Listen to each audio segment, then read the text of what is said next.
Hello, my name is Robert Kramer with BTX Window Automation, and today we're going to be going over programming of the BTX tubular motors, the S-type and the T-type. The programming today we're going to show you is actually going to be the T-type, but the programming is exactly the same except for how you reset the motor.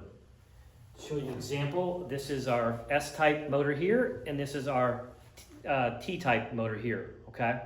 Now, when you get our motors, if you're going to be doing lithium-ion battery units, they'll come in a sleep mode. So when they're in a sleep mode, you have to wake them up. And the way they wake them up, I'm going to show you, is there is a program button. On this particular case, it's a black button. These motors have been put to sleep to show you. To wake it up, you will hold this button down until the green light, it's about 5 to 7 seconds, is going to flash twice green. And once that happens, now the motor is woke up and now you're able to actually go to the next step, which is going to be your pairing mode. And again, we're going to be using this type of motor as we do the programming today, okay? Now, if you need to put it to sleep, for example, you have two motors on the same channel and you want to have, two of them at the same channel, but you can't program both at the same time because there may be different heights. You could put one to sleep or just not wake it up when it comes in the shipment, just wake the one up. But if you needed to put it to sleep because something had to change, you could put one to sleep. And the way you do that is you hold this button down.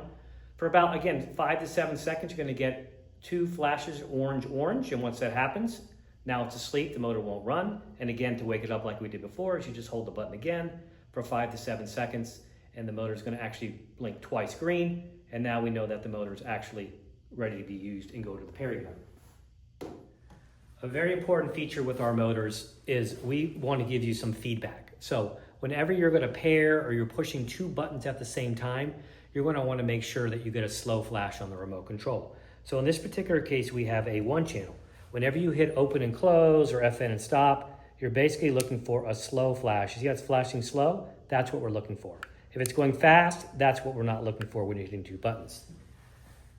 On the 15 channel, there's a gear icon that will be showing up on the actual screen here.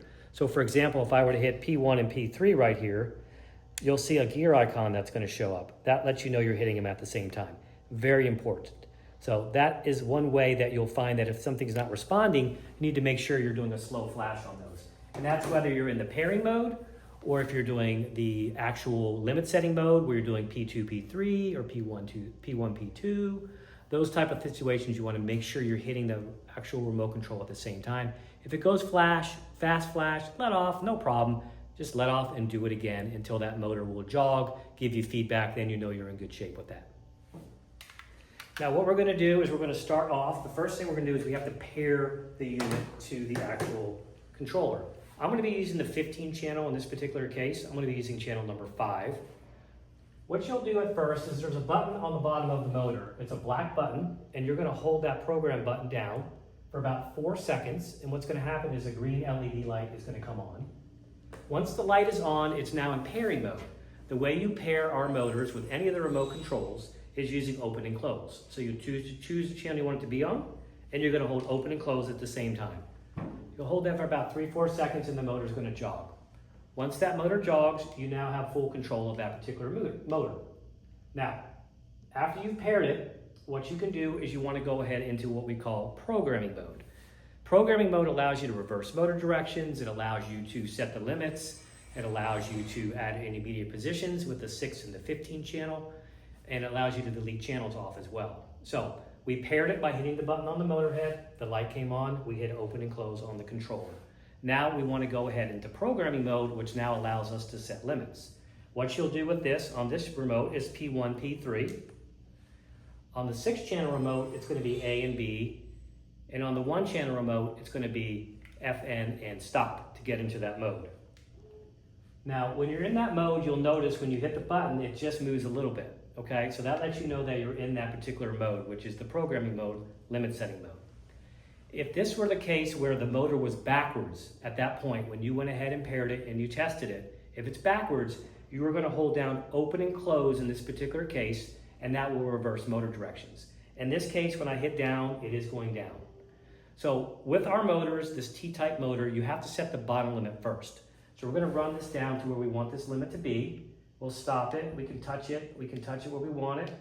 We're going to hit right there. Once you have it, you are going to hit, in this particular remote, P2 and P3 at the same time until the motor jogs. So P2, P3, it jogs. That lower limit is now recorded. On the 6 channel, it's going to be center and B. On the 1 channel, it's going to be FN and close. So those are the 3 different button pushes to do the lower limit. Now we can hold the button down and it will go up. You can let off and it will stop. Again, we're in limit setting mode. So we're going to go all the way up to where we want this unit to be. I like to kind of get it to where it stops a little bit early and stop it there and just kind of touch it to where I want it. Now we're at the up limit where we want that recorded, and we're going to hit P1 and P2 on the 15 channel, center and A on the 6 channel, and FN and open on the 1 channel. So here's P1 and P2 at the same time. We're going to hold that till that motor jogs. Now the upper limit is recorded. Now one key feature that you need to remember, to get out of this, you have to hold the stop button down. This exits the actual programming mode. So you're going to hold the stop button down until the actual unit jogs. Now this unit is fully set. We're going to test this. We're going to hit down, and you can see when I hit the button, it went all the way down and have to hold the button down. That tells you in your normal user mode. And we're going to go all the way down to the bottom. And now we're going to go to the top. So we've now set our limits. Now, if you want to add another control, let's say you have a wall switch or another channel on the unit, what you can do is you can grab, this particular case, I have a BTX 5-channel wall switch. There's 2 ways to go in pairing mode. You can go back to the button and hold it for 4 seconds to go in the pairing mode, or you can hold the stop button down on the channel that it's currently programmed to. So I'm going to hold stop. It's about 4 or 5 seconds. The motor's going to jog. Now we're in pairing mode.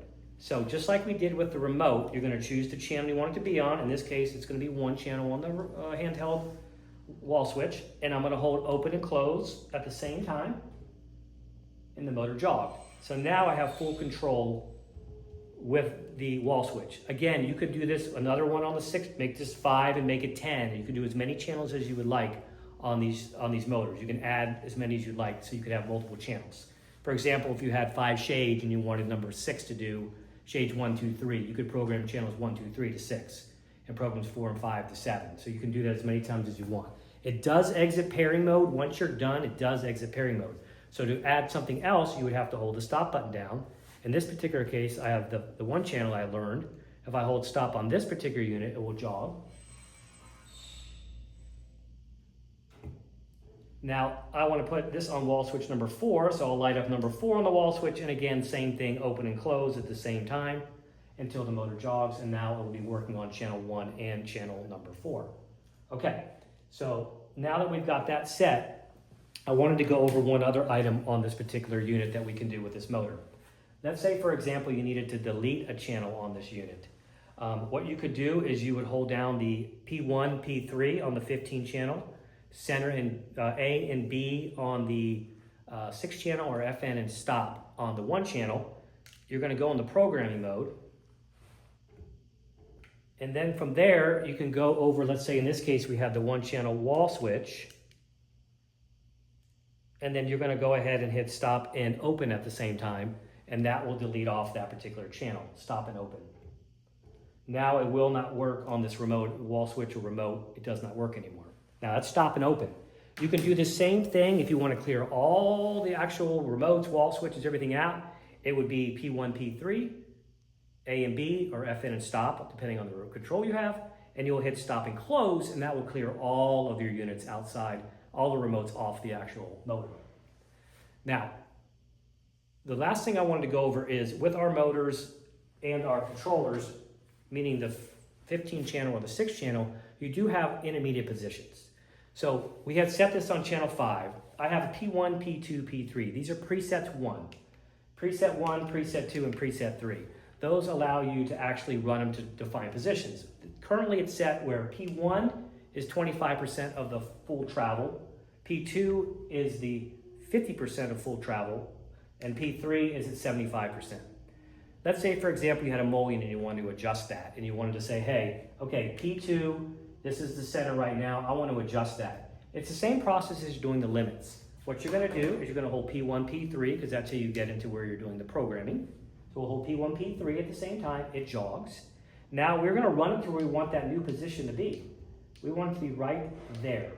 Now, all you'll do is you'll hit the corresponding button to that particular unit you want to change. So P2 was the center. We're going to hit P2 again because we want to adjust P2. We'll hold that till it jogs, and now that is complete. Now we're going to remember you have to hold the stop button to get out of the programming mode. So we held the stop button. Now we're back in normal user mode. So I go down, I'm going to go all the way down, and I'm going to hit P2, and P2 is now going to be in the new position. So here's P2 was pushed, and you're going to see instead of being in this position here, it's gone up to a higher position. So they're fully customizable if you have mullions or things like that you want. One nice feature of the 15 channel as well is you can change the channel numbers.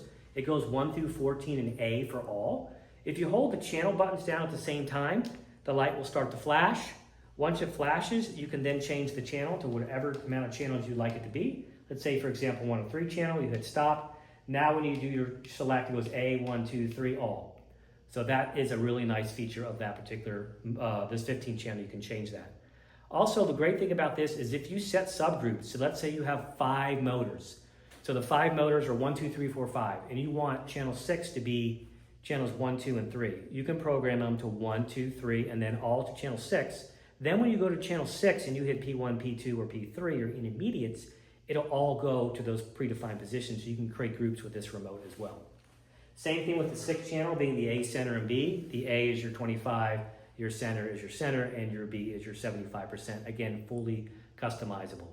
So the last thing I wanted to do, if you get yourself in trouble, you're not sure what's going on, you can reset the motor. The way you reset the motor is you're going to hold the black button, programming button here on this unit till the light comes on, about 4 or 5 seconds. The green light will come on, and then you're just going to hold the string here. This is an extra feature you can add if you'd like. It gives you the capability of pulling it and the motor goes down. But if you hold this down, the light's going to flash orange twice, and now this unit is completely reset. The S-type motor reset is very similar to the T-type motor head reset. There's 2 buttons, the P and the S button on the motor head. We're going to hold the P button down until the light comes on. After about 2 or 3 seconds, it'll go green. Okay? Now, right next to it, you're going to take a pen or a tool, and you're going to push that into the hole right here. And you're going to push that, and you're waiting for basically for this to actually flash orange twice. Now the motor's reset, your brand new motor, you're ready to go ahead and get started on this motor. That simple. Thank you very much for your time today. Please call us at 800-422-8839, or you can email us at sales@btxgeico.com, and we're happy to help you out. Thank you.